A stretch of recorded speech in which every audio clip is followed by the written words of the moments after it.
We need our agricultural systems to be regenerative. It is a total waste of time being sustainable. We need to regenerate it. We have stuffed this landscape already. We need to fix it. So we need to have regenerative agriculture. Just a little tiny bit on where I'm from. I'm from central New South Wales, east of Dubbo. Certainly a different environment here, different rainfall. 650 mil. It's only granite soil, it's not heavy soil by any means. Myself and my son Nick run the place. Well, Nick mainly runs the place because I'm hardly ever at home. We've got a few different enterprises there. Primarily merino sheep. We run about 4,000 merino sheep. We do a little bit of cattle trading when there's some money in it. Obviously, we haven't done anything recently. We do grow about a quarter of the place of cereal crops, which are all pasture crops. Run a merino stud that my father started in the late 40s. Another part of our enterprise is native grass seed. And we harvest and sell quite a lot of native grass seed as well.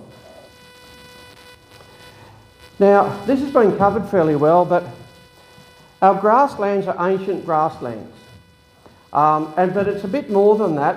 Our grasslands were not only diverse in grass species, but they were very diverse in animal and insect species as well. And that's something we should never forget. In other words, our grassland was an ecologically sound environment.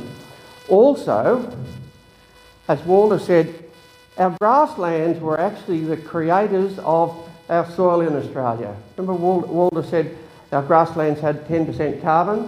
That was created by our grasslands. By the way, our soils were never poor in Australia. We just get told that. Another great heap of bullshit that we get told. We've been told a lot of that over the years. Our soils in Australia are actually very fertile. So, Annabelle covered earlier yesterday. Some of the records of our early stock carrying capacity were very high. Our stock numbers have declined on those same areas enormously in the last 150 years.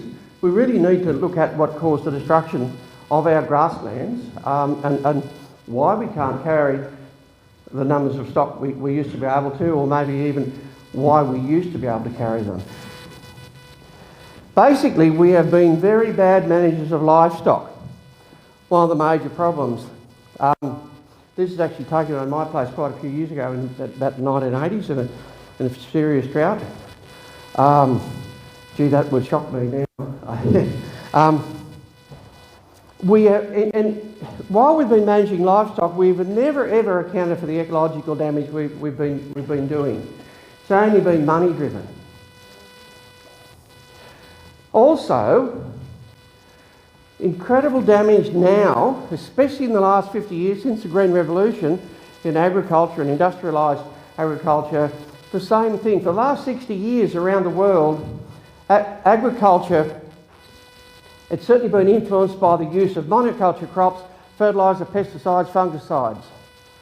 Ecologically, that's been a bloody disaster and dreadful stuff. We cannot possibly continue doing that. We can't continue doing most of the things we've been doing.